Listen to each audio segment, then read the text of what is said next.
Hi guys!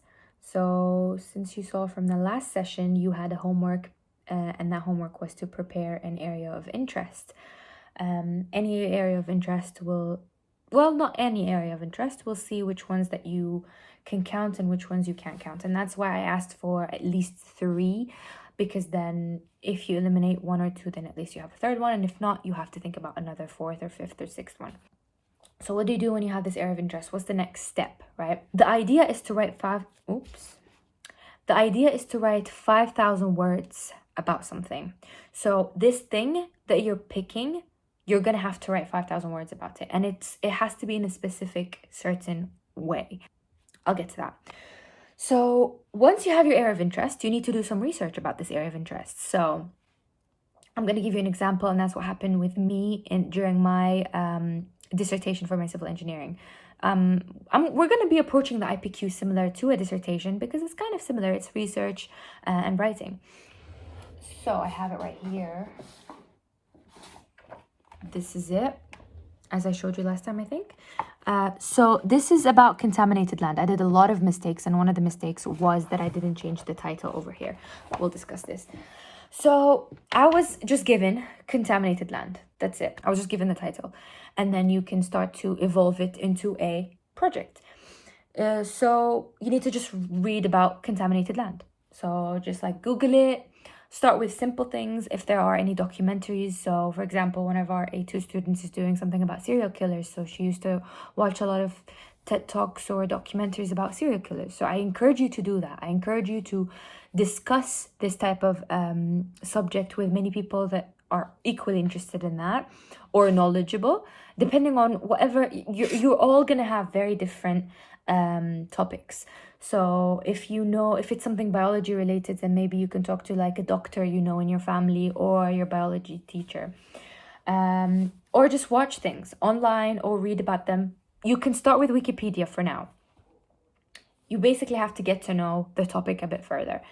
Now, contaminated land on its own is very general. I need to specify it a bit more. So what do I want to discuss about contaminated land? Do I want to discuss about ways that you can remediate a contaminated land? So contaminated land is contaminated, fine. What can it be contaminated by? What sorts of contaminants are we talking about? Am I going to talk about all contaminants, all possible contaminants, or am I just going to specify my project on one contaminant? This is what I actually would recommend. And then with this certain contaminant, how would you remediate this certain contaminant? Is there one way of remediating this contaminant, or are there more than one way? So this is how you specify. You specify the title or your aim, and then you change your title to be a bit longer where you explain exactly what you will be doing in this report. So instead of just saying contaminated land, you can say contaminated land with, for example, what is like one of the contaminants that I talk about? You can say with radioactivity, right? If there's like a radioactive liquid that got leaked from like a nuclear power plant nearby, so then this piece of land is now contaminated with radioactivity, for example. So then now, what are the ways, the methods, the different ways in which you can remediate this land? There could be 3 or 4 different methods. So do you want to compare all of them and see which one is the best? Or do you want to maybe there are 2 main methods that are contending against each other and you want to know which one is the best? Maybe you want to know which one is the best in regards to what? In regards to the environment, or in regards to efficiency, or in regards to cost? Which one is the cheapest? So maybe to remediate this contaminated land with radiation, you have 3 different methods. You want to know which one is the cheapest. This is basically a good aim to start with. So it has to be specific. You shouldn't just say contaminated land and that's it. It should also be evaluative. So you need to actually have 2 or 3 different things that you're evaluating against each other. So in order to find these things that you want to compare against each other, you need to know what they are. So for my contaminated land dissertation, I did a lot of research by just starting to Google things initially and finding. So I started with writing down all the types of contaminants that I could find. So organic, inorganic, biological, radioactive, Yeah, I think these are the ones that I found. So in inorganic and organic, I found even more contaminants within the inorganic side and in the organic side. So inorganic, for example, like certain metals. If you have too much metal in a certain land, then it is contaminated, because if you grow plants from that land and you eat the plants and it has too much, I don't know, lead, then that's not good for you, for example. And then I talked about the transmission of these different contaminants and their effects on the human body. So which are the most dangerous, which are the least dangerous, blah, blah, blah. Then I talked about, so you can talk about, so in the report itself, you also have to like introduce everything, talk about how you know about it, facts about it, history, a brief history of whatever you're going to talk about, and then start to like delve deeper. Eventually, I went on to say how you identify when a certain land is contaminated with this contaminant and ways of remediation methods. So we have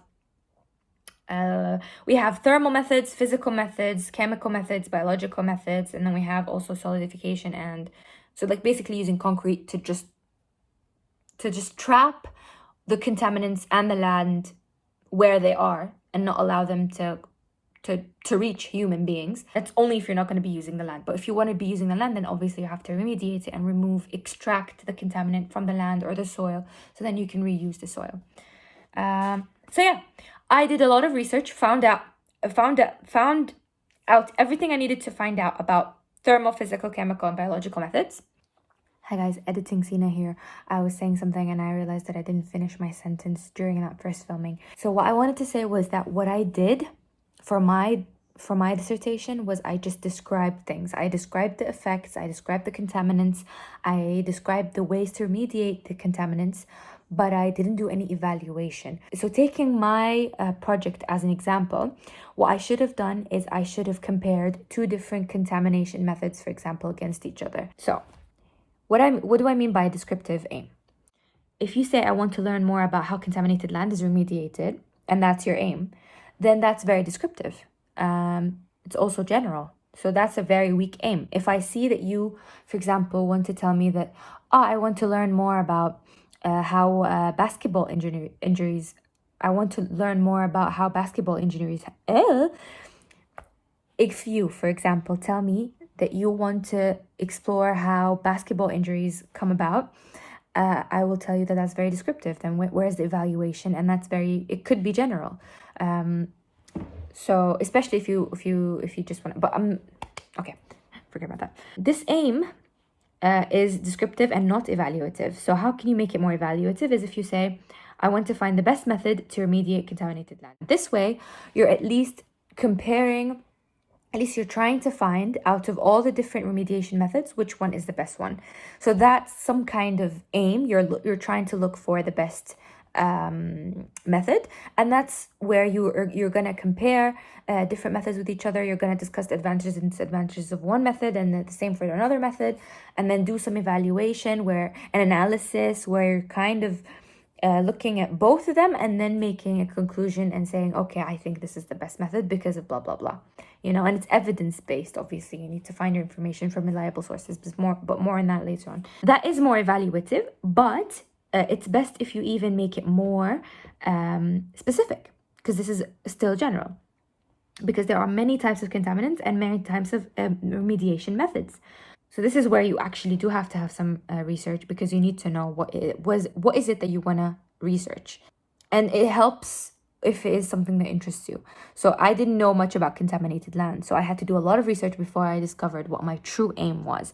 And whatever you do end up with now does not mean it's a final thing that you're going to go with. Eventually, you're going to do some more research as you keep going, and you might change your aim later on, then that's fine. But I want a specific and evaluative aim as of now, even if you do tweak it later on. So the best aim here is to say, I want to determine if method A is more environmentally friendly in remediating contaminant. This is a typo. X than method B or not. So obviously I'm just using method A and method B here, but these methods can be like, so for example, it would be, I want to determine if a thermal remediation method is more environmentally friendly in remediating lead from a contaminated land than using a physical method, for example. So your aim can be seeking to find a problem. So you have two solutions, you want to evaluate which one is the better one, kind of similar to what I just discussed. Or you want to seek to confirm or deny a theory. So if there's a theory and you want to look at both sides of that theory, I mean, it could be very difficult if you go to, like, let's say the Big Bang, because that might be a really big theory and it still is a theory. But if you say a statement, a yes-no statement, and you want to, like, then explore if it's a yes, and then explore if it's a no, and then determine if it's a yes-no, then that's also a valid aim. So a yes-no aim could be, is there a generational difference in attitudes and actions towards climate change? That's a yes-no question. And then you're obviously going to analyze how it is in our current generation, and then you're going to analyze with the previous generation and then do some comparison. But there's still two sides. It's still the same thing. You can also suggest an investigation to explore an issue. So if you feel like there's an issue and you want to explore it further and you want to analyze it more and try to see what the best way to solve this issue, for example, global warming, climate change, or future human extinction. It could basically be about anything, as long as this video is to tell you about the kind of things that you need to be careful about and try not to miss. So keep watching and I'll discuss it in what I said before. So now you know what to do when you have an idea. You need to make it specific and evaluative. But other than that, you also need, in this early stage, to do some risk assessment.